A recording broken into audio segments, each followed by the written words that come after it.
Hello again, everyone. Ana Castillo here. For today's video, we're going to be talking about Tier 3 interventions. More specifically, I will be focusing on our lectures and our readings for this week. And before I get started, though, I just want to do a quick overview of just tier behavior interventions and something that I feel was a lot more clear for me now after taking this course. I wasn't under, I guess I didn't see the connection right away in regards to tiers when it came to behavior and academics. And so one thing that um, I am very well assured now is the fact that a tier 1 behavior intervention is that type of intervention or it's pretty much a school-wide thing. So you're not doing anything else that everyone in the school is pretty much not doing when you have an implemented plan, for example, like PBIS. Tier 2 behavior interventions are more concentrated within the classroom, and those depend a lot more on the teacher, how the teacher has her management plan set up and how she's implementing this plan in the classroom. And whereas tier 3 are very behavior specific and student specific. So these are the students that have not responded to tier 1 or 2 interventions and that really need, typically have a lot of other underlying issues or reasons why they are behaving the way that they are.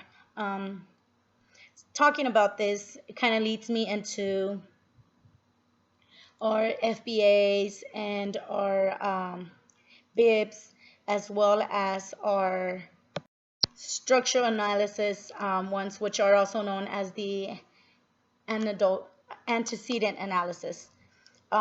So specifically found the article by Lloyd Weaver, and I'm going to probably not do this last name any justice, Kurt Turspitz, as well as the chapter 6 that talks about BIPs and FBA, the chapter 5. I found those very helpful because they break down the steps of these processes that, from my experience and from trying to work on my FBA and my BIP without any reading, without reading it before, is very difficult and can get a little confusing. So I really found those chapters and that article very helpful. I feel that it specifically helped me realize the Lloyd Weaver and Skripitz article specifically helped me realize that I have to concentrate on one thing or the other. And by that I mean it talked about concentrating either on how many times it happens or the time of the day that it happens. And when I started with my observations, it was very helpful because I was trying to focus on both, and I found myself trying to write down the time, and then I would lose a lot of what was going on. So I ended up saying, you know what, I'm going to concentrate on how many times it's happening and not concentrate on the time of day. And so that I did really find that very helpful, and I immediately implemented that with my observations. Another thing that I really, I wasn't oblivious to this, and it's not that it wasn't known, but I really found the article with Skiba, Horner, Raucher, Chung, May, very helpful because this article talks about disproportionality in the school environment, and it talks about it being there, and that it's not just there present when you're doing the office discipline referrals, but it's also there. It also talks about that the disproportionality is there when administrative decisions have to be made. And being a teacher that's always worked in Title I schools, and looking at the results from the study was a little sad because I was in the results, it specifically notes where they have the same they have the same number of referrals for both African Americans and white students, but the amount of white students was twice as many students that they surveyed or that they conducted this research on. And so to me, it was a little scary to see something like that because I am a mother and my child is Hispanic. And to know that he is already going into a school that is that he's already walking into a school and that his chances of getting in trouble are going to be twice as likely as a student of a different ethnicity is a little scary because we're not giving these students any chance. So that was definitely eye-opening for me. I saw a documentary once, I believe it's called 13 on Netflix, and it showed just the amount of the the percentages of incarceration of different races, and again Hispanic, Latino, and African American being the highest were there, and then most of the crimes that they committed were petty crimes. And so it's scary to see that all of these things mirror one another when one of them is in a school setting where children are supposed to be provided with opportunities, and another one is in the, once they're adults in the real world, but they the statistics are kind of the same. So that was very eye-opening for me and very scary to see. But moving on, I also thought that it was very interesting when I was reading the article about about culture. Which one is it? I forgot to write it down again. Oh, hmm.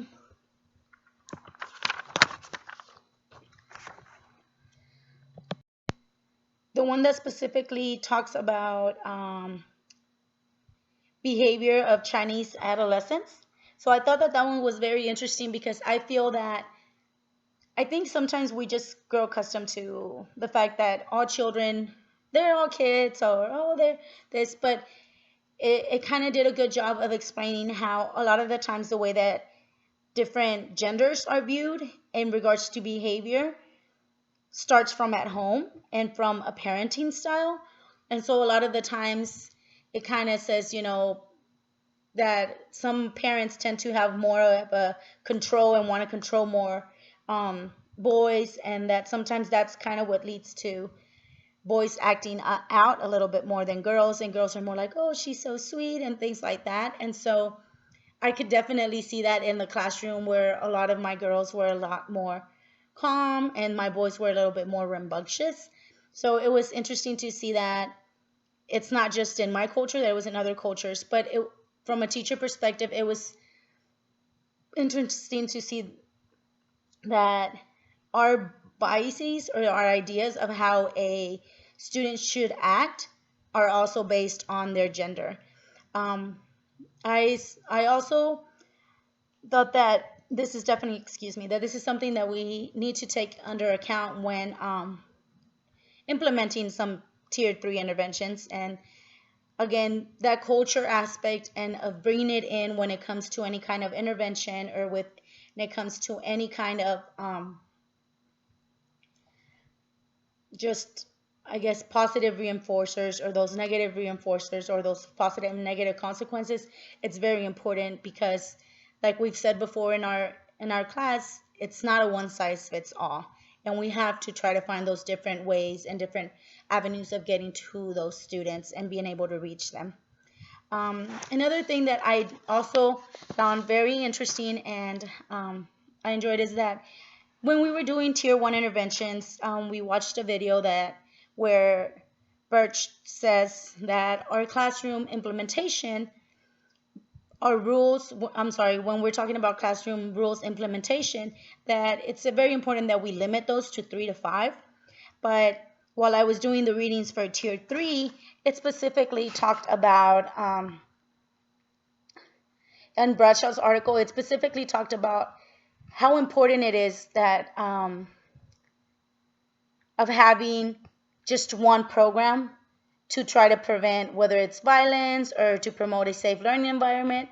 And it says that the importance of this is because it allows, a lot of times when you have a lot of programs that you're trying to implement for different things, it's kind of counterintuitive because of the fact that it overwhelms people. And it's not just teachers, but students. And, when I think about it, in times that I did feel overwhelmed, it was because of that. It wasn't specifically towards behavior interventions, but it was that we were trying to implement one program and then another and then another. And it was just very hard for myself and my students trying to keep up with which program we were doing, what rule we were following, or, X, Y, and Z, and how are we going to implement this all together and make it mesh. So once I was reading the article, I was like, well, you know what, that makes sense. It makes sense that you pick one, you stick with it, and that if you have many of them, of course it's going to affect the consistency, as the article says, and the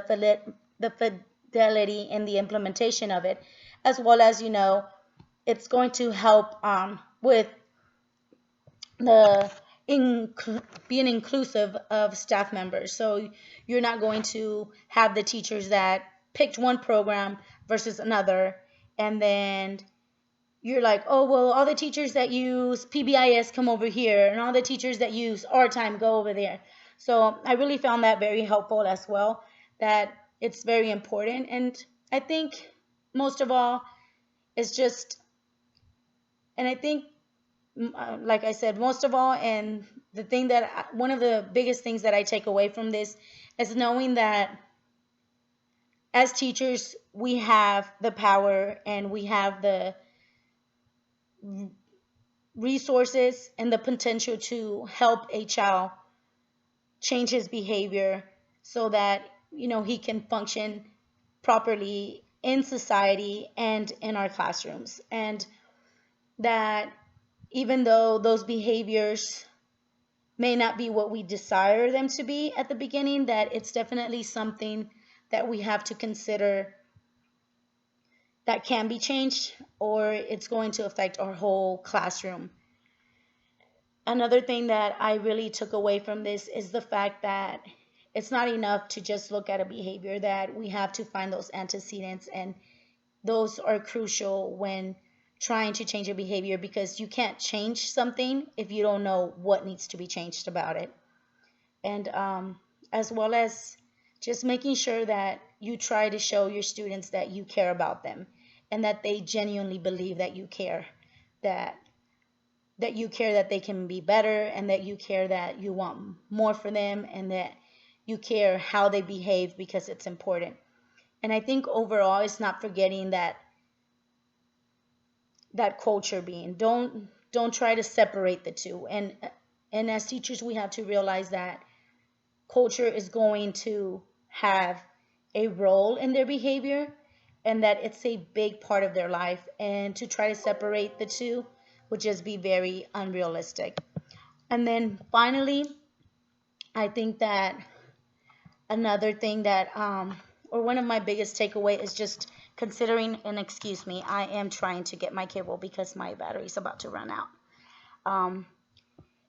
And specifically, and more importantly, is knowing that we need data for everything, whether it's data to support us in introducing or trying to refer a student for any kind of interventions for behavior. We're gonna have to have data to support us and as evidence that this behavior is going on, and so that it can help in the process of the FBI's. Even though in one of the articles it did state that depending how detailed your FBA is, that it kind of can be counterproductive, because a lot of the times you can focus on all the details, and you get caught up with trying to write the details that it doesn't display the behavior as it should be.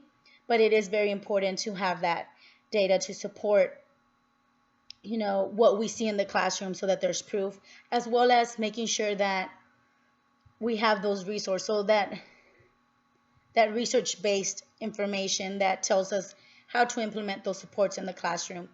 But overall, I think that a lot of the times students that are in those tier 3 tiers tend to be seen as, oh, it's only one student or it's only two. And I feel that if that one student knows that one person cares, that can be enough to change this one student's life and behavior. And maybe you're that one teacher that he's been hoping for and needing this whole time, that's going to really find out what it is that's going to best help him. And I feel that that can't be possible if, as teachers, we don't have a growth mindset, as well as if we don't have that actual look in our eyes where we know that this child can do better and believe that that child can be better, and we don't do everything in our hands to try to provide them. I know that it's not a you can save them all type of situation, but it's definitely a you don't lose anything if you don't try. And just overall, this behavior interventions class has helped me realize that there's a lot of factors that go into changing a behavior, as well as realizing why the behavior needs to be changed. Um, it has me looking at behavior interventions in a completely different way, and maybe a little bit too much, where I might be trying to psychoanalyze behavior or break it down and try to find out what's going on. So I'm going to have to work on that, but it's definitely something that if I return to the classroom, I will be using all the resources that we have been given here during this time, and they have been saved and they have been printed, and I do have a binder that says behavior interventions course. So I am very thankful for this course, and I think that it was very insightful as to how to better manage behavior in a classroom. Thank you.